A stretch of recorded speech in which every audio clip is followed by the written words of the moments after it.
오늘 저희가 함께한 하나님 말씀은 아모스 5장 18절로 27절에 있는 말씀으로 여호와의 날을 기다리는가라고 하는 이 질문에 대해서 한번 답해 보도록 하겠습니다. 지난주에 저희는 이제 아모스 5장의 전반부를 함께 살펴봤습니다.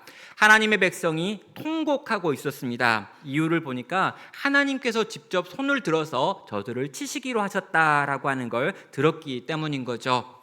자, 그런 그들에게 살아날 수 있는 방법이 있었습니다. 뭐냐면 하나님을 찾기만 하면 하나님이 찾아오셔서 너희를 살려주겠다라고 말씀을 하셨죠. 자, 그런데 여기서 아주 신기한 선지자의 말이 있었는데요. 이스라엘 사람들은 하나님을 찾는다 그러면 주로 베델레 가거나 아니면 길갈로 가거나 아니면 브엘세바로 갔었습니다. 왜냐하면 그 자리가 굉장히 중요하고 영험한 하나님을 만나는 장소라고 생각했기 때문이죠. 그런데 지금 선지자는요, 너희가 거기에 가봐도 거기서 하나님을 만나지 못할 것이다 라고 말씀했습니다. 베델에도 없고 길갈에도 없고 브엘세바에도 나는 가지 않을 거다라고 말씀을 하셨죠. 자, 그렇다면 하나님 당신을 어디서 찾을 수 있는 겁니까? 라고 선지자는 질문을 합니다. 그때 정의와 공의가 회복되어지는 자리, 그래서 고통받는 자가 있고 그 고통받는 자 옆에서 너희가 고통받는 자들을 대신하여 소리를 낼 때 그 소리 내고 있는 너의 옆에 내가 있겠다라고 말씀하셨습니다. 하나님의 백성 앞에 그 하나님의 백성이 정의와 공의를 위하여 움직일 때 그 자리 그곳에 내가 있겠다는 거죠. 그래서 14절은 이렇게 말합니다. 너희가 살려면 선을 구하고 악을 구하지 말지어다. 만군의 하나님 여호와께서 너희의 말과 같이 너희와 함께 하시리라 라고 약속하셨던 거죠. 성도 여러분, 지난 한 주간 동안 또 2주간인데요 우리는 계엄을 경험했습니다. 그리고 그 계엄이 해제되어지는 장면도 보았죠. 그리고 그 계엄을 내렸던 대통령이 탄핵되어지는 것들도 볼 수 있었습니다. 저는요, 이 과정을 통해 가지고 하나님께서 우리에게 원하시는 것이 무엇인가에 대해서 지난주에 살펴보았고요. 이번 주에도 함께 살펴보려고 합니다. 지난주에 제가 설교를 마친 다음에 너무 정치적인 것 아니냐, 정치적인 것을 말한 게 아니냐라고 물으시는 분이 있었습니다. 저의 대답은 나는 정치에 대해서 말한 것이 아니라 정의에 대해서 말씀드린 겁니다 라고 하는 답변이었죠. 저는요, 정말 정치적인 것들에 관하여 교회 강단에서 선포되어지는 것을 싫어합니다. 그리고요, 교회의 어떠한 부분에서도 이 정치적인 어떤 이슈들이 중심이 되어가지고 움직여서는 안 된다라고 믿습니다. 그러나 정치의 문제가 아니라 정의의 문제라면, 생명의 문제라면, 하나님께서 말씀하시는 공의와 정의의 문제라면 언제건 말씀할 수 있고 말씀드려야 한다라고 믿는다는 것이죠. 이 일로 인하여 손해볼 것을 두려워하며 입을 다문다면, 그래서 들어도 되고 듣지 않아도 되고 들을 필요가 있기도 하고 없기도 한 모호한 이야기가 들려지는 것이 강단일 수는 없다라는 것입니다. 정말 하나님께서 기뻐하시는 하나님의 뜻이 하나님의 교회에서 반드시 선포되어지고 하나님의 교회는 그 뜻을 쫓아 살아가야 한다라고 믿는 것입니다. 그런 의미에서 오늘은요, 이 아모스 5장의 후반부를 살펴보면서 과연 하나님께서 우리에게 원하시는 뜻은 무엇인지를 보도록 하겠습니다. 먼저는요, 민족적으로 이 이스라엘 백성들이 가지고 있었던 어떤 오해의 문제를 다루고 있고요. 그런 다음에 이 오해를 깨부시면서 하나님의 뜻, 하나님의 계획은 이거다라고 하는 것을 말씀합니다. 자, 본문에 있는 구조를 먼저 좀 살펴보셔야 합니다. 아모스 5장 전반부의 구조가 있었던 것처럼 이 후반부도 교차 대조라고 하는 구조를 갖추고 있기 때문이죠. 자, A부터 시작해가지고요, A, B, X 그리고 B-A-라고 하는 구조로 이 아모스서 후반부도 쓰여져 있습니다. 자, A와 A-에 해당하는 부분을 보면요, 야훼의 날에 대한 내용이 나오면서 이 여호와의 날을 너희가 기다리느냐라고 이야기한 다음에 그 여호와의 날이 어떤 것인지에 대한 설명이 나오고요. 비와 비 다시를 통해 가지고요, 너희가 지금 제사를 드리고 있는데 그 제사에 대해서 나는 이렇게 생각한다라고 하는 제사의 문제가 나옵니다. 그리고 마지막 이 중앙에 가장 중요한 내용으로 공의와 정의가 행하여지는 곳, 공의와 정의가 펼쳐지는 곳, 그곳이 너희가 있는 곳이 되어야 하며 너희의 예배의 중심은 이것이다 라고 밝히는 부분이 있는 것이죠. 자, 이 A의 부분, B의 부분, 이 X의 부분을 첫 번째, 두 번째, 세 번째라고 하는 대지로 나눠가지고 한번 여러분과 나눠보도록 하겠습니다. 자, 첫 번째는요, 너희는 제발 속지 말라라고 하는 말이 나오고 있습니다. 그리고 A와 A-에 나와 있는 여호와의 날이라고 하는 게 나오죠. 18절은 말합니다. 화 있을진저 여호와의 날을 사모하는 자여 너희가 어찌하여 여호와의 날을 사모하느냐라고 지금 질문합니다. 자, 이스라엘 백성들에게는요, 꿈 같은 한 날이 있습니다. 그리고 그 날을 그들은 사모하고 기다리고 있습니다. 그리고 그 날을 여호와의 날이라고 불렀죠. 자, 여러분, 이 여호와의 날에 어떤 일들이 벌어질 거다라고 생각을 했냐면요, 여호와 하나님께서 만군의 주 심판자로 오신다는 거죠. 이분이 전쟁의 하나님으로 오시고 이분이 칼을 들고 오신다는 겁니다. 그래서 우리 앞에서 우리를 방해하고 공격하고 못 살게 구는 모든 적들의 세력을 그 칼로 끊어버릴 것이다 라고 하는 믿음을 가지고 그 여호와의 날을 기다렸던 거죠. 자, 이스라엘 백성들은요, 지금 애굽과 아수르와 바벨론이라고 하는 강대국 속에 살고 있습니다. 지금 당장은요, 애굽이 좀 약해진 것 같고 아수르가 좀 약해진 것 같고 바벨론이 아직 크지 않았습니다. 그런데 이 사이에 요 정치적인 상황들, 국제 정세 속에서 어느 정도 땅을 확장해 가지고 솔로몬이 가지고 있었던 그 당시에 그 땅까지 확장시켜 놨습니다. 지금 좀 살만합니다. 그런데 이 살만해진 이스라엘 백성들 가운데 두려움이 있는데요, 저 애굽이 꼭 좀 있으면 커질 거라는 거예요. 저 바벨론이 힘을 회복할지도 모르겠다라는 거고요, 아수르가 다시 회복되어서 우리를 쳐들어오면 어떻게 할까라고 하는 두려움이 그들에게 있었습니다. 그래서 그들의 마음 가운데 뭐가 있냐면요, 우리가 지금 힘들고 어려워질 수 있는 상황에 우리 주변에 강대국도 있는데 이 강대국들을 여호와의 날에 여호와께서 친히 오셔서 그들을 치고 멸하실 것이다 라고 하는 기대와 소망이 있었다는 겁니다. 그래서 이스라엘 사람들은요, 여호와의 날이 임하기를, 여호와께서 이 땅 가운데 찾아오시기를 간절히 바라는 이 시대의 흐름, 분위기가 있었고 종교적인 흐름으로 그것들을 이어가고 있었던 거죠. 자, 우리도요, 살다 보면요, 종종 정말 하나님이 빨리 오셨으면 좋겠다, 예수님이 빨리 오셨으면 좋겠다, 이런 생각을 합니다. 주로 잘 살고 있을 때, 뭔가 행복할 때, 잘 먹고 있을 때, 인생에 문제가 없을 때 그런 생각 안 하는데요, 뭔가 좀 힘들 때, 어려울 때, 짜증날 때, 이럴 때 이제 제발 우리 주님 빨리 안 오시나, 이런 생각을 합니다. 시험을 앞두고 있는데 시험 보기 전에 오시면 안 될까, 이런 생각 들고요, 이런저런 문제가 많아가지고 이걸 해결하고 싶은데 도무지 내가 해결할 수 없을 때, 내가 이 어려움을 당하기 전에 주님 빨리 오셔가지고 다 끝내고 다시 시작하면 안 될까, 이런 생각을 우리는 한다는 겁니다. 정말 믿음으로 살기 어렵다고 여겨질 때 하나님이 오셔가지고 이 모든 상황을 다 뒤집어 엎으시면 얼마나 좋을까라는 생각을 하는 거죠. 그리고 그 믿음은 어느 정도는 맞는 믿음입니다. 예, 하나님이 오시기만 하면 이 땅에 있는 모든 상황을 다 뒤집어 버리실 거고, 그때 하나님을 믿는 우리에게 복을 주시고 하나님을 믿지 않는 저 세상을 멸하실 거야, 심판하실 거야 라고 하는 생각은요, 적어도 반은 맞는 생각이라는 것이죠. 자, 그래서요, 아모스는요, 이렇게 생각하고 있는 사람들, 여호와의 날에 여호와께서 오셔서 우리의 모든 문제를 해결할 거야 라고 말하고 있는 그 사람들을 향하여 다음과 같이 너희가 모르는 반쪽이 있다라고 밝히고 있습니다. 18절 하반부입니다. 그 날은 어둠이요 빛이 아니라 마치 사람이 사자를 피하다가 곰을 만나거나 혹은 집에 들어가서 손을 벽에 대었다가 뱀의 물림과 같도다. 여호와의 날은 빛 없는 어둠이 아니며 빛남 없는 캄캄함이 아니야 라고 지금 반문합니다. 자, 이스라엘은요, 그날은 빛의 날이다라고 생각을 했습니다. 그날은 즐거움이다, 기쁨이다, 행복이다, 모든 문제가 해결되는 날이다라고 생각했습니다.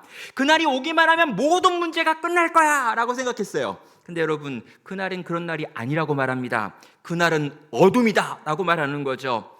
너희가 사자를 피하다가 곰을 만난 거다. 그래서 곰을 만나서 막 도망다니다가 어찌어찌해서 간신히 집에 들어가고 집의 문을 쾅 닫았다. 그런 다음에 살았구나, 이제 끝났구나, 내가 사자도 피하고 곰도 피했구나 라고 생각하고 벽에 손을 딱 댔는데 벽에서 뱀이 나와가지고 쾅 물린 겁니다. 그리고 죽는 거죠. 여호와의 날은 빛 없는 어둠이며 빛남 없는 캄캄함이 아니냐라고 지금 아모스는 말하고 있습니다.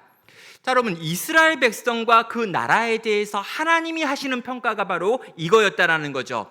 여러분, 사자 같은 아수르가 있었고요, 곰 같은 애굽이 있었습니다. 어찌어찌해서 그들을 피해가지고 안전한 집 안에 들어온 것 같았습니다. 여러분, 사자를 피하고 곰을 피해가지고 집 안에 들어왔으니 얼마나 마음이 좋습니까? 감사합니까? 그래서 긴장이 풀린 거죠. 이제 나는 살았구나, 이제 나는 문제를 해결했구나, 이제 나는 안전하구나라고 생각하며 벽에 딱 기대가지고 쉬려고 하는데, 여러분, 그때 벽에 있었던 뱀한테 물려 죽는 거예요. 갑작스럽게 여호와의 날이 임했고 그 여호와의 날에 우리는 쉬리라 기뻐하리라 생각했는데 막상 그날의 여호와의 날에 여호와께서 오셔가지고 그를 치고 멸하시는 일이 일어날 것이다라고 말씀하는 것입니다. 그래서요, 여호와의 날에 어떤 일이 벌어집니까? 라고 물어본다면요, 그 A와 A-라고 말했는데 그 마지막 부분에 여호와의 날에 일어날 일들이 나와 있습니다. 26절입니다. 너희가 너희 왕 식국과 기온과 너희 우상들과 너희가 너희를 위하여 만든 신들의 별 형상을 지고 가리라. 내가 너희를 다메섹 밖으로 사로잡혀 가게 하리라. 그의 이름이 만군의 하나님이라 불리는 여호와께서 말씀하셨느니라 라고 말합니다. 그들이 그토록 기다렸던 날은 어떤 날이냐면요, 여호와의 날에 하나님이 우리 편이 되셔가지고 우리의 모든 대적들로부터 우리를 구원할 뿐만 아니라 그들을 멸하게 하셔가지고 우리가 승리할 거다, 다 갖게 될 거다, 우리가 모든 걸 다 누리게 될 거다라고 생각했는데 아니었던 겁니다. 여호와의 날이 왔습니다. 그 결과는요, 너희가 이 땅에서 만들었던, 너희를 지켜주겠다고 했던 모든 우상들의 형상들을 짊어지고 사로잡혀 갈 거라는 것입니다. 이방 땅의 노예가 될 거라고 이야기하고 포로가 될 거라고 말하고 너희 나라와 너희 민족은 뿔뿔이 흩어져 버리게 될 것이다. 그게 여호와의 날에 일어날 일이다라고 말씀하셨습니다. 여호와의 칼이 이방을 쪼개는 줄 알았는데 그 여호와의 칼이 하나님 백성들을 쪼개어 버릴 것이다, 그 나라를 망하게 만들 것이다 라는 선언인 거죠. 저는요, 이 이야기를 들으면서 오늘날 이 시대 이 땅의 교회를 바라보시는 하나님의 마음은 어떨까라는 생각을 했습니다. 여러분, 우리도요, 이 여호와의 날에 대한 고민이 있고요, 이 여호와의 날이 무엇인지 구약 백성들보다 더 잘 알고 있는 게 우리들이기 때문인 거죠. 여러분, 완성된 여호와의 날은요, 예수님께서 이 땅 가운데 재림하시는 날입니다. 예수님께서 심판자가 되셔서 이 땅 가운데 반드시 온다라는 거죠. 자, 예수님이 우리 가운데 오셨을 때 과연 이 땅의 성도인 우리는 그분 앞에서 칭찬을 받을까요? 이 땅의 교회들은요, 주님이 찾아오셨을 때 재림하신 주님이 보시면서 잘하였다, 수고하였다, 애썼다, 착하고 충성된 종들이었다라고 말할까요? 우리를 보시면서 과연 그분은 뭐라고 말씀하시느냐라는 겁니다. 자, 우리는 예수님이 오시면은요, 예수님은 무조건 우리 편이고, 예수님은 무조건 우리의 문제를 해결하실 것이고, 예수님은 무조건 교회 편이고, 교회가 아닌 모든 것들, 타종교 사람들, 하나님 안 믿는 불신자들 다 칠 거야, 이런 생각을 가지고 있다라는 거예요. 근데 여러분, 아니라고 하는 것입니다. 예수님이 오신다면, 그분이 재림하신다면 이 예수님의 심판의 칼날은 먼저 이 땅에 있는 교회와 성도를 향하여 있고, 먼저 이 땅에서 예수를 믿는다고 했던 사람들을 향하여 떨어지게 되어 있다는 거죠. 그래서 먼저 교회를 심판하십니다. 그 다음에 믿지 않는 자들 향하여 심판이 확산되어지는 거죠. 정말 너희가 이 땅에서 내가 너희에게 주었던 그 사명대로 살았는지 물어보시는 겁니다. 정말 내 뜻이 있는데 그 뜻을 위하여 이 땅의 시간들을 채워나갔느냐라고 우리 개인들에게 물으시고요, 우리 가정에게 물으시고요, 우리 교회들에게 그분은 묻는다라는 거죠. 여호와의 날에 심판주로 오시는 재림하신 예수님이 우리 인생을 바라보시면서, 이 땅의 교회를 바라보시면서 너희는 과연 나를 만날 준비를 했느냐라고 물으실 때 과연 그분 앞에 우리는 뭐라고 대답할 수 있는 걸까요? 어떻게 대답해야 되는 걸까요? 우리는 정말 주님 만날 준비가 되어 있나요? 두렵고 떨림으로 그가 오시는 걸 기다리면서 이 땅에서 그분의 뜻대로 살려고 노력해서 정말 그분이 오셔가지고 너 어떻게 살았냐라고 물어볼 때 내가 주님이 내게 맡기신 그 일을 위하여 착하고 충성된 종이 되어서 애쓰고 수고하며 이 땅을 살았습니다라고 말할까요? 아니면 그냥 그렇게 살다가 주님 와버렸네요 라고 대답하게 되는 걸까요? 여러분, 이런 생각을 하게 된 이유가 뭐였을까요? 왜 북이스라엘은요 정말 이렇게 여호와의 날에 우리가 복 받을 거야, 여호와께서 오시면 우리를 무조건 칭찬할 거야 라고 생각했던 걸까요? 가장 큰 이유는요, 북이스라엘의 종교 지도자들이 그렇게 가르쳤기 때문입니다. 여러분, 여호와의 날은요 성경에 이미 나와 있는 날입니다. 그리고요 이스라엘 백성의 역사 속에서 출애굽 때 여호와의 날이 있었고, 그때 정말 이 문에 피를 바르지 않은 집마다 돌아다니면서 멸망케 하는 주의 사자가 사람들을 죽이는 일들이 있었고, 그날을 여호와의 날이라고 불렀습니다. 그래서 이스라엘 백성들은요 성경에도 나와 있고 자기들의 역사 속에 있는 그 날을 생각하면서 이 날은 이러이러한 날일 거야 라고 생각을 했어요. 근데 여러분, 이걸 가르치는 사람은 누구냐면 바로 선지자들이었습니다. 그럼 북이스라엘의 선지자들은요 말씀을 가르쳤습니다. 북이스라엘의 선지자들은요 이스라엘의 역사 속에서 일하신 하나님에 대하여 말했습니다. 그들은 꽤나 성경에 대하여 이스라엘 역사에 대해 잘 알고 있었습니다. 그 모든 걸 종합해가지고요 그들은 사람들이 듣기 좋은 말을 했다라는 거죠. 여러분, 선지자들이, 종교 지도자들이요 사람들이 듣기 좋은 말을 합니다. 분명히 여호와의 날의 칼날은 양쪽을 향해 있다는 걸 알아요. 그런데 이쪽 칼날에 대해 이야기하면 사람들이 안 좋아하니까 다 이쪽 이야기만 하는 겁니다. 교회는 살 것이다, 성도는 다 잘 될 것이다, 예수님 오시면 다 착할 거, 친구될 거라고 말하고, 예수님이 오시면 우리를 위로하고 눈물이 없는 곳을 데리고 가고 아무런 문제가 없어질 거고 인생이 가지고 있던 모든 문제가 한순간에 해결되는 날이 그날일 거야 라고 가르쳤던 거죠. 왜요? 사람들이 그런 이야기 좋아하니까요. 그래서요 그 땅을 살고 있던 대부분의 사람들이 여호와의 날이 오기만 하면 괜찮아질 거야, 우린 진짜 행복해질 거야, 만족스러워질 거야 라고 생각했던 겁니다. 그럼 또 다른 한 가지 이유가 있는데요, 그들이 가지고 있었던 종교적 열심 때문이기도 했습니다. 이 내용이 B와 B에 나와 있는 이 하나님께 드려지는 제사와 관련된 내용들이죠. 자, 21절을 보면은요 그 당시 있었던 모든 종류의 종교 의식들이 열거되고 있고요, 그것들에 대하여 하나님은 어떻게 생각하시는지가 나와 있습니다. 21절입니다. 내가 너희 절기를 미워하며 멸시하며 너희 성회를 기뻐하지 아니하나니 너희가 내게 번제나 소제를 드릴지라도 내가 받지 아니할 것이요 너희의 살찐 희생의 화목제도 내가 돌보지 아니할 것이고 내 목소리를 내 앞에서 그칠지어다 너의 비파 소리도 내가 듣지 아니하니라 라고 말합니다. 자, 여러분, 이스라엘은요 율법으로 절기를 가지고 있었습니다. 또 그들은 거룩한 성회라고 부르면서 그들끼리 모여가지고 드리는 종교적인 의례와 집회들을 가지고 있었습니다. 여러분, 그걸 아주 잘 드렸다라는 거죠. 정해진 날, 정해진 장소에 정해진 사람들이 정해진 방법으로 모여가지고 함께 막 하나님을 예배했습니다.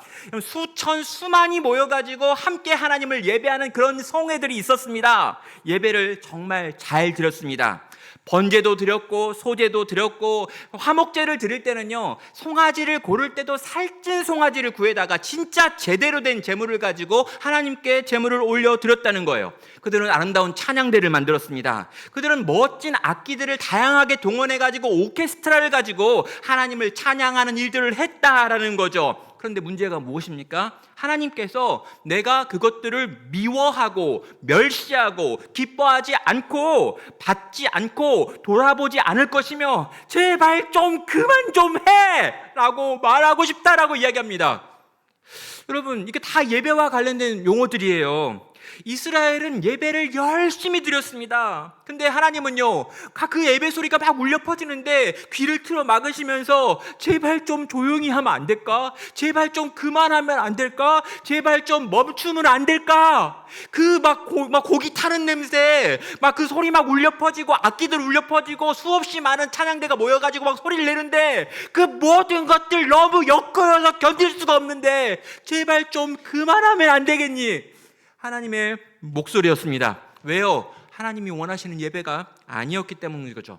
여러분, 겉으로 보기에는 괜찮았습니다. 겉으로 보기에는 엄청났습니다. 겉으로 보기에는요, 국가가 만든 찬양대, 국가가 만든 오케스트라 해가지고요, 엄청난 규모의 엄청난 음악과 엄청난 재물을 가지고 막 하나님께 나아갔습니다. 겉으로 보기에 너무 아름답고 너무 영광스럽고 심히 거룩하게 보이기까지 했다는 거죠.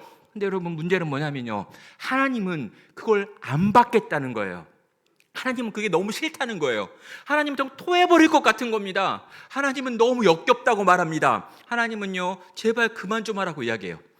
여러분, 마르크스라고 하는 이제 공산당을 창제한 이 공산주의를 만든 분은요, 이렇게 말해요. 종교는 인민의 아편이다라고 말합니다. 근데 종교가 왜 인민의 아편이 되는가에 대한 설명은 이거예요. 고통에 의해 일시적인 위안을 고통에 대해 일시적인 위안을 줄 뿐만 아니라 그렇게 함으로 현실의 고통을 감수하게 만들고 현 상황을 극복하려고 하는 의지를 약하게 만들기 때문에 아편이다라고 말합니다. 저는요, 이 문장 자체에 동의하는 건 아니에요. 그러나 때로 종교가 이런 역할을 하는구나라는 생각을 할 때가 있습니다. 자, 예배를 드리면서요, 뭔가 이렇게 막 마음이 정화되는 느낌을 받는 거예요.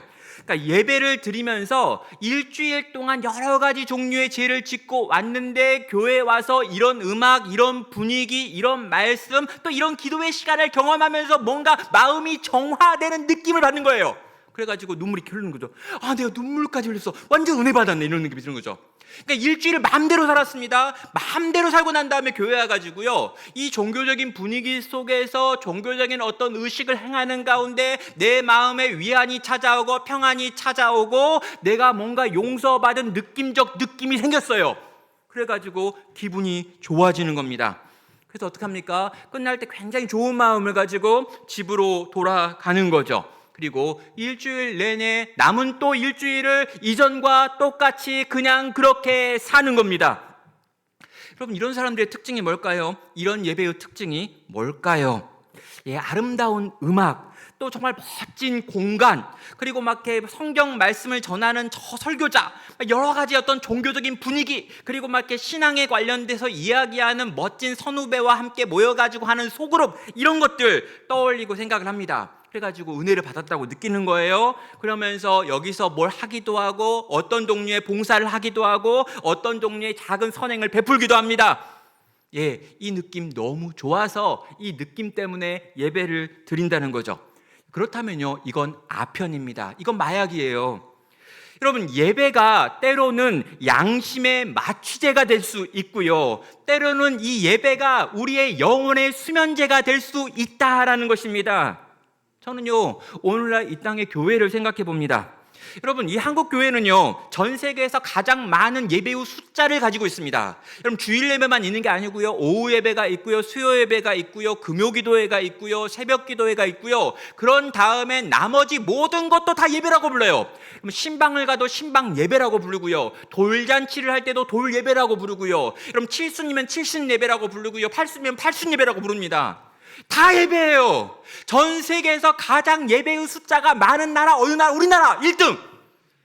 여러분, 제일 예배를 많이 드립니다. 그리고 예배의 공을 얼마나 많이 드리는지 모릅니다. 이 예배당 안에다가 얼마나 많은 공을 드리고 이 예배당에 있는 음향, 영상, 이 예배를 구성하고 있는 여러 가지 음악적 요소를 맞추기 위하여 엄청나게 많은 것들을 끊임없이 투자합니다. 이유는 예배를 너무너무 잘 드리기 위하여. 근데 여러분, 이 예배를 이렇게나 많이 드리는데, 이 예배가 이렇게나 많은데, 교회가 이렇게나 많고 그리스도인의 숫자가 이렇게나 많음에도 불구하고 이 나라, 이 민족이 과연 행복합니까? 이 나라, 이 민족은 과연 괜찮은 걸까요? 여러분, 사는 게 너무 힘들어서요, 자기 손으로 자기의 생명을 마감하는 사람의 숫자가 전 세계에서 가장 많은 나라가 이 나라입니다. 하루 평균 35명이 죽습니다. 자기 스스로. 여러분, 2시간에 3명꼴로 자기 스스로 자기 생명을 끊고 있습니다. 그리고 여러분, 자살 성공률은 10%거든요. 그러면요, 적어도 하루에 350명이 자기의 생명을 끊기 위한 극단적인 선택을 하는 나라가 이 나라라는 거예요. 어떻게 예배를 이렇게 좋아하고, 이렇게 그리스도인이 많고, 이렇게 하나님을 사랑하는 사람이 많으며 곳곳에 예배당에 있고 성도의 숫자가 한때 4분의 1이라고 이야기했던 이 나라에 어떻게 이런 많은 죽음이 있습니까? 이렇게 많은 좌절이 있습니까? 이렇게 비참한 사람은 왜 이렇게 많은 겁니까? 사랑하는 여러분, 왜 그런 걸까요? 예배가 예배답지 않았기 때문입니다. 예배가 아편이었던 거예요. 우리의 선한 양심을 깨우지 못했던 겁니다. 이 사회의 불의의 문제를 고치지 못했다는 거고요. 정말 정의가 또 공의가 행해져야 될 이 땅에서 그런 것들을 만드는데 우리의 예배가 아무런 영향도 미치지 못했기 때문에 이 나라가, 이 민족이 지금 이렇게 비참한 모습으로 우리 앞에 있다라는 거죠. 아프고 상한 이웃들, 그들을 향하여 움직이지 않았고, 그들이 통곡할 때, 그들이 탄식할 때 그 옆에서 함께 소리내주지 않았고, 악과 싸우지도 않았고, 선을 위하여 살지도 못했기 때문에 그 많은 예배가 있었음에도 불구하고 실제로 아무런 일도 일어나지 못했다는 겁니다. 여러분, 예배가 과연 뭐가 문제였던 걸까요? 여러분, 예배가 문제였던 가장 큰 이유는요, 이 예배를 우리에게 왜 주셨는지 생각하지 않았기 때문입니다. 하나님께서요, 이 예배의 모델로 제사라고 하는 걸 구약에서 먼저 줬어요. 근데 여러분, 이 제사라고 하는 것이 가지고 있는 기본적인 용도가 있었습니다. 뭐였냐면요, 하나님과 깨어진 관계를 회복하기 위함이었어요. 여러분, 인간은요, 죄가 있으면 하나님과 함께 할 수 없습니다. 이 죄의 문제를 해결하기 위해서 그 죄의 문제를 해결할 수 있는 방법으로 하나님이 주신 게 예배였던 거죠. 제사였습니다. 다시 한번 정리하면요, 하나님께서 이스라엘 백성들에게 은혜를 베푸셨습니다. 그들을 출애굽시키셨죠. 출애굽한 이스라엘 백성들과 하나님은 언약을 맺으십니다. 하나님께서 그들에게 하나님의 뜻을 알려주셨습니다. 그래서 이스라엘 백성들은 하나님의 뜻을 알았고, 그 알게 된 하나님의 뜻에 순종하여 살겠다고 결단하고 다짐하고 고백했습니다. 그리고 그렇게 살려고 노력하고 애썼습니다. 문제는요, 그렇게 살 만한 힘이 없었죠. 그래서 넘어지는 겁니다. 자빠지는 겁니다. 하나님의 뜻대로 살려고 해봤지만 그렇게 살지 못하는 일들이 벌어졌습니다. 그때 회복할 수 있는 방법이 뭐였냐면요, 나 대신 죄 없는 양이나 소를 잡아가지고 가가지고 대신 죽임당함으로 내가 죽어야 될 죄 대신 누군가가 대신 죽음으로 말미암아 내가 다시 살아나고 하나님과 관계가 회복되고 다시 하나님의 뜻을 위하여 살아갈 수 있는 존재가 될 수 있었다는 거죠. 여러분, 이게 예배였습니다. 제사였던 거죠. 근데 뭐가 문제냐고요? 지금 이스라엘에 어떤 문제가 있는 거냐고요? 예배만 떼가지고 드리고 있는 겁니다. 하나님의 뜻이 뭔지 관심이 없습니다. 하나님의 뜻대로 살려고 노력해 본 적도 없습니다. 그래서 노력하다가 실패했던 이야기도 없습니다. 그래서 거기서 회복시켜 달라고 하는 간절함으로 예배 가운데 나오지도 않았습니다. 예배 시간에 회복이 되었다고 할지라도 다시 하나님의 뜻대로 살려고 하는 의지가 없더라라는 것이죠. 여러분, 딱 중간에 있는 예배만 남고요, 나머지 그 앞에 있었던 하나님이 우리에게 원하시는 뜻에 순종하기 위한 열심과 수고라고 하는 삶의 영역이 사라져버린 채 그들은 늘 예배하고 또 예배하고 또 예배했다라는 것입니다. 여러분, 하나님의 기뻐하시는 뜻이 있었습니다. 하나님이 우리 가운데 율법을 주셨습니다. 하나님께서 이 땅을 너희는 이것을 위하여 살라라고 말씀하시며 많은 것들을 주셨습니다. 그러나 그 모든 것과 무관하게 나는 계속 예배를 드리고 북이스라엘은 계속 제사를 드렸던 것입니다. 여러분, 북이스라엘은요, 제사 드렸습니다. 예배 드렸습니다. 그 앞에 있는 단계, 뒤에 있는 단계 다 잘라내버리고 하나님의 법을 알려고 하지도 않았고 순종하지도 않으면서 계속해서 예배만 드렸습니다. 어차피 못할 거니까 노력해보지도 않았습니다. 그냥 그들은 예배만 드렸습니다. 시간이 되면 예배당에 나왔습니다. 사람들이 예배할 때가 됐다라고 하면 예배 왔습니다. 이러저러한 종교적인 의식에 일어나라면 일어나고 앉으라면 앉으라고 하고 누가 읽으라면 읽으라고 하고 열심히 교회에서 가르쳐주는 그들이 가지고 있는 종교적인 것들을 열심히 활용하고 사용했습니다. 결과가 뭐냐면요, 예배를 드리면 드릴수록 세상과 분리되는 겁니다. 예배를 열심히 드린 다음에 힘이 없어가지고 집에서 똑바로 안 사는 겁니다. 예배를 열심히 드리고 성경 공부를 열심히 한 만큼 여러분 세상 속에서 피곤하고 지쳐가지고 아무것도 안 하기를 선택하는 거죠. 예배를 드리면 드릴수록 점점 더 세상에 영향력을 잃어가는 이상한 사람들이 나오더라는 거죠. 사랑하는 여러분, 하나님께서는요 지금 이렇게 묻는 거예요. 예배만 드리고 있는 너희여, 나는 너희에게 그걸 원했던 게 아니란다. 너희는 지금 어떤 건물을 이야기하고 어떤 음악을 이야기하고 어떤 분위기를 이야기하고 정말 어떤 본문, 어떤 종교적인 의식들을 계속해서 이야기하고 있는데 내가 원한 건 그게 아니야 라고 말하는 거예요. 내가 원하는 예배는 정말 너희의 삶 속에 내가 이미 주었던 기뻐하시는 그 뜻에 순종하기 위하여 애쓰고 노력하는 삶과 그 삶 속에서 가지고 오는 그걸 가지고 예배하기를 원한다라는 거예요.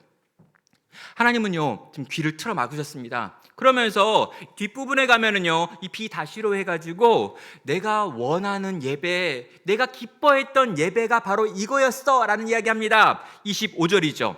이스라엘의 족속아, 너희가 40년 동안 광야에서 희생과 소제물을 내게 드렸느냐라고 묻습니다. 지금 이 말 왜 하는 거냐면요, 하나님이 그때가 그립다는 거예요. 그때 너네가 광야에서 있잖아. 그 40년 동안 너네 그때 예배 드렸잖아. 근데 내가 그때 그 예배는 너무너무 좋았어. 왜냐고요? 거기서 네가 드릴 것이 없고 나한테 줄 것이 없어가지고 희생과 소제물이라고 하는 가장 간소한 방식으로 예배를 드렸는데 그때는 너네가 진심이었다는 거예요. 그때 왜 진심입니까? 가진 게 하나도 없어요. 아침에 만나가 떨어지면 먹고 메추라기가 주어지면 먹으면서 불기둥과 구름기둥이 인도하는 대로 하루하루 순종하면서 한 날 한 날을 살아갔습니다. 부유하지 않았습니다. 멋진 건물 있지 않았습니다. 음악 같은 거 없었습니다. 제대로 된 예배 형식 지키기 너무 어려웠습니다. 그래서 희생을 드리고 소제물로 거기 있는 밀가루 같은 거 갖고 와가지고 그렇게 드리는 아주 초라한 예배였습니다. 근데 그게 너무 좋으셨습니다. 왜요? 그 진심이니까요. 그거 그렇게 살고 있었거든요. 구름기둥 쫓아가지고 불기둥 쫓아가지고 주님 말씀에 순종하려고 그 광야에서 말도 안 되는 환경 속에서 그럼에도 불구하고 하나님의 뜻을 위하여 걸어가던 시절이었으니까요. 하나님이요 그때가 그립대요. 그때 참 좋았다고 이야기합니다. 너네 보기에 말도 아닌 것 같은 그런 예배였고 그런 음향이었고 그런 영상이었고 그런 환경이었지만 나는 있잖아, 그때 너네가 드렸던 그 예배가 너무 그리워. 그때로 돌아갈 수 없겠니? 주님은 물으십니다. 사랑하는 성도 여러분, 우리의 예배는 어떻습니까? 나의 예배는 어떻습니까? 여러분, 오늘 주일이어가지고 예배당에 나올 때 무슨 생각 가지고 오셨습니까? 어떤 마음 품고 오셨습니까? 주일이어서 시간 됐으니까 그냥 그 시간에 오셨습니까? 잘하셨습니다. 그것도 안 하는 사람도 있으니까 그나마 해줘서 감사해요. 근데 여러분 아시잖아요. 그렇게 이전까지 계속 예배 드렸잖아요. 그렇게 10년 예배 드렸고 20년 예배 드렸고 30년 예배 드렸고 40년, 50년, 60년 예배 드린 분도 있습니다. 문제는 뭐냐고요? 변화되지 않아요. 안 바뀝니다. 내가 지난 10년을 생각하고 돌아보니 별로 바뀐 게 없어요. 왜 그런 걸까요? 그리고 여러분, 우리는 은연중에 알아요. 어떡해요? 앞으로 10년 더 예배를 드린다 할지라도 별로 변화되지 않을 거라는 걸 믿죠. 여러분, 얼마나 비참한 줄 아십니까? 얼마나 이게 슬픈 일입니까? 여러분, 어떤 학원에 다녔는데요 10년을 다녔는데 아는 게 없어. 20년을 다녔는데 발전이 없어. 30년을 다녔는데 변화가 없어. 그 학원 왜 다녀요? 여러분, 교회가 어쩌면 그런 곳 되어버렸다고요. 꽤 오래 교회 다녔는데 변화되는 게 없어요. 내 언어도 안 바뀌었어요. 내 생각도 안 바뀌었어요. 내 습관도 그대로예요. 아무런 달라지는 거나 변화되는 걸 볼 수가 없어요. 그리고 믿어요. 앞으로 10년 더 교회 다녀도 나 별로 안 바뀔 게라는 거. 아니, 죽는 날까지 내가 교회 다니고 예배 드려봐야 요 모양 요 꼴에서 조금 더 괜찮아질 수 있을까? 요 정도 생각하는 거 아니에요? 정말 변화될 거 기대합니까? 오늘 하나님이 나한테 말씀할 걸 기대해요. 그리고 그 말씀이 나를 찔러 쪼개는 말씀이 되어서 그 말씀 붙들고 한번 살아봐야겠다라는 생각으로 오셨나요? 정말 변화되고 싶다라고 생각하시나요? 정말 바뀔 수 있다라고 믿으시나요? 그냥 그렇게 또 예배 오신 거 아니에요? 또 그냥 그렇게 예배 드려야겠다, 오늘은 주일이고 이걸 해야 마음이 좀 편하니. 사랑하는 여러분, 그 예배의 숫자가 아무리 늘어난다고, 그 예배가 아무리 익숙해지고, 그 예배가 아무리 괜찮아 보이는 여러 가지 요소들을 갖춘다 할지라도 하나님은요, 그 예배를 드리는 우리들 앞에서 귀를 틀어 막으시며 나는 그 예배 너무 싫다고, 나는 그런 예배 너무너무 밉다고, 제발 좀 그런 예배를 그쳐달라고 말씀하신다는 겁니다. 그렇다면요, 과연 주님이 원하시는 예배는, 정말 주님이 기뻐하시는 그 예배는 뭘 의미하는 걸까요? 여러분, 중앙에 있는 이 X에 해당하는 24절에서 이렇게 말합니다. 오직 정의를 물같이 공의를 마르지 않는 강같이 흐르게 할지어다. 하나님이 원하시는 예배가 있었습니다. 하나님이 기뻐하시는 뜻이 있었습니다. 이 예배를 통하여 원하시는 나라가 있었습니다. 어떤 나라입니까? 정의가 물같이 흐르는 나라, 공의가 마르지 않는 강처럼 막 흘러가는 그 나라, 그런 나라, 그런 민족, 그런 사회, 그런 인생들을 만들고 싶어서 내가 이 땅 가운데 예배를 주었다라고 말씀하신다는 거죠. 이스라엘에서는요, 1년에 2차례 큰 비가 내립니다. 이른 비가 내리고요, 느린 비가 내리죠. 근데 여러분, 이 늦은 비라고 하는 이 가을비는요, 엄청나게 많이 내립니다. 그래가지고요, 이 늦은 비가 내려가지고 어떤 일이 벌어지냐면, 얼마 전까지 물기 하나 없는 마른 땅이었던 곳에 갑자기 강이 만들어지는 역사가 일어나는 거예요. 이게 뭐냐면, 여기 나와 있는 물같이 마르지 않는 강같이라고 하는 표현입니다. 하나님이 이걸 원하셨다라는 거죠. 이게 하나님의 꿈이고요, 하나님의 비전이고 방향이었습니다. 하나님께 은혜 받는 사람들이 생깁니다. 예배를 통하여 하나님의 뜻을 깨닫고 그 뜻에 사로잡히는 인생들이 생겨요. 그리고 그 뜻에 사로잡혀 있는 인생들이 그 인생이 경험하고 있는 그 뜻 때문에 가슴이 터질 것 같습니다. 그리고 그런 나라를 만들고 싶고, 그런 뜻을 이루고 싶고, 내가 있는 가정에서, 내가 있는 직장에서, 내가 있는 학교에서, 내가 살아가고 있는 이 땅과 이 민족 가운데서 그 뜻을 이루고 싶은 마음이 생기는 거예요. 그리고요, 그 마음을 품은 자가 그 마음을 가지고 무언가 움직이는 일들이 일어나는 겁니다. 그리고 비슷한 마음을 가진 자가, 비슷한 꿈을 꾸는 자들이 함께 모여가는 거예요. 그게 어떻게 됩니까? 방금 전까지는 아무것도 없는 마른 땅이었는데, 이 마른 땅 위에 하나의 물줄기를 만들고, 그 물줄기가 점점 더 커져서 결코 마르지 않는 강이 흘러 넘치는 역사를 만들어내는 거죠. 그리고요, 그때 지형이 바뀌는 겁니다. 땅이 고쳐지는 겁니다. 세상이 변화된다라는 거예요. 여러분, 예배는 원래 방향이 이랬습니다.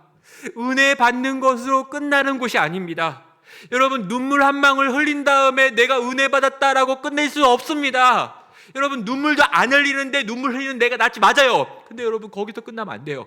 내가 좀 바꿔야지, 습관을 좀 고쳐야지, 행동 양식의 변화를 가져야지. 물론 거기 가면 좋지만 거기서 끝나는 것도 아닙니다. 내 가정을 바꿔야지, 우리 소그룹을 좀 바꾸고 우리 교회 안에 있는 지체들과 좀 더 잘해봐야지. 네, 좋습니다, 감사합니다. 그러나 거기서 끝도 아니에요. 어디까지 가야 되냐고요? 이 거대한 물줄기를 만들어 우리가 살고 있는 이 세상에 하나님의 뜻이 이루어지도록, 예수님이 기도했던 것처럼, 뜻이 하늘에서 이루어진 것처럼 이 땅에서도 이루어지길 원하여 하나님의 정의와 하나님의 공의가 우리가 살고 있는 이 땅에서, 이 민족 속에서, 이 나라 가운데, 내가 지금 발 딛고 있는 이 땅에서 펼쳐지게 해달라고 말하며 그 일을 위하여 살아가는 데까지 나아간다는 것입니다. 사랑하는 여러분, 은혜 받으면 우리는 웁니다. 더 많이 봉사해야지라는 생각도 합니다. 이 사랑을 좀 더 표현해야지라고 결단을 하기도 해요. 거기까지만 가도 엄청 놀랍고 엄청 대단합니다. 근데 여러분, 거기까지가 아니었다는 거죠. 그럼 지금 누군가가 울고 있다면요, 이 울고 있는 사람 옆에 가서 위로하는 것 중요합니다. 그러나 더 이상 이렇게 억울한 일로 우는 사람이 없어지는 세상을 만드는 것, 그것도 우리가 해야 될 일이에요. 여러분, 가난한 사람이 나와가지고요, 그 가난한 사람 구제하는 거 너무너무 좋습니다. 그러나 그런 식으로 가난한 사람들이 끊임없이 만들어지고 있는 이 구조를 변화시키는 거, 그것도 성도가 해야 될 일이라는 거죠. 사랑하는 성도 여러분, 예배는요 무시무시합니다. 이 예배는요 나를 변화시킵니다. 이 예배는요 우리 가정을 변화시킵니다. 이 예배는요 이 땅과 이 민족 가운데 새로운 일들을 만들어내는 것입니다. 이 예배를 통하여 그 하나님 만나시길 바랍니다. 제발 이 정의를, 제발 공의를 온 땅에 덮어내기까지 너희는 예배를 통하여 나아가기를 명령하신다는 거죠. 이 하나님의 명령을 받고요, 이 하나님의 뜻을 쫓아 이 땅을 성도는 살아갑니다. 여러분, 여호와의 날에 망하고 싶지 않다면, 여호와의 날에 이 땅 가운데 오시는 주님의 칼이 나를 향하는 거 보기 싫다면, 여러분 정신을 차리시고 깨어 있어야 합니다. 하나님의 뜻이 이 땅 가운데 이루어지는 것이 당신의 뜻이라면 그 뜻을 위하여 나는 이렇게 살겠습니다, 이렇게 살아갈 수 있도록 힘과 능력을 달라 구하시길 바랍니다. 예배의 중심에 있는 이 방향을 기억하십시오. 공법이 또 정의가 물과 하수가 되어 흘러나는 영광스러운 주님의 나라를 이 땅 가운데 만들기 위하여 내가 속한 자리에서, 내가 있는 그 자리에서 그 역할 감당하는 사람들, 하나님은 오늘 또 이런 예배자를 찾으시기 때문입니다. 하나님의 공의가 구현되어지고 하나님의 정의가 행하여지는 나라, 그런 나라 만들기 위하여 하루하루 하나님을 예배하며 믿음으로 살아가는 믿음의 성도 되시기를 주님의 이름으로 축원합니다. 함께 같이 찬양으로 저 앞에 나아가겠습니다. 찬송가 460장입니다. 여러분, 하나님은 누구십니까? 약한 자에게 힘 주시는 하나님이고요, 강한 자를 꺾어 바르게 만드시는 하나님이십니다. 추한 자를 정결하게 만드시는 하나님이십니다. 그 하나님께서 원하시는 건요, 해 아래 압박받는 자들에게 찾아가셔서 그들과 함께 하시며 그들을 일으켜 세우셔서 이 땅을 고치시는 일입니다. 오늘 믿음의 선배들이 불렀던 이 찬양의 가사로 함께 하나님께 나아가겠습니다.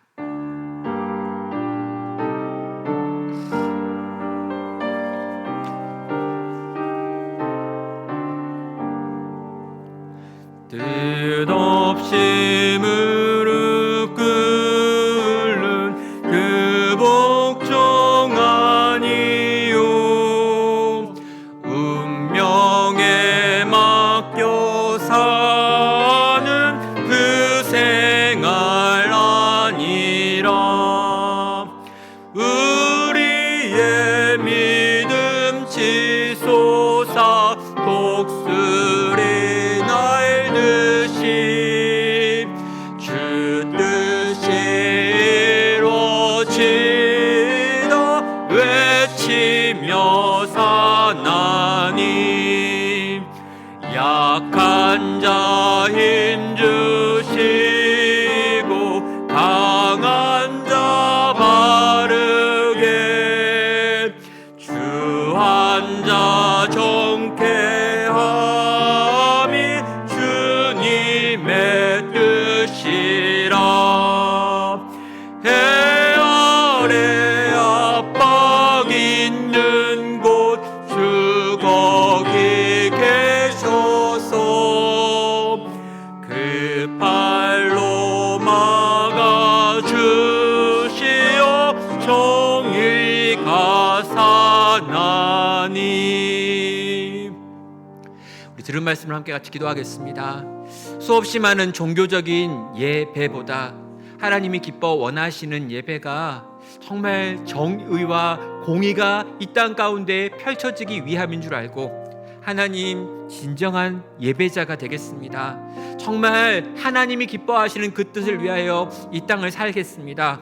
한 번 한 번 드려지는 예배가 내 생각을 바꾸고 그 예배가 내 습관을 바꾸고 내 행동을 바꾸고 그 예배가 나의 성격과 성품을 바꿀 뿐만 아니라 내가 속한 모든 땅을 변화시키는 그런 예배자가 되게 하여 주시옵소서.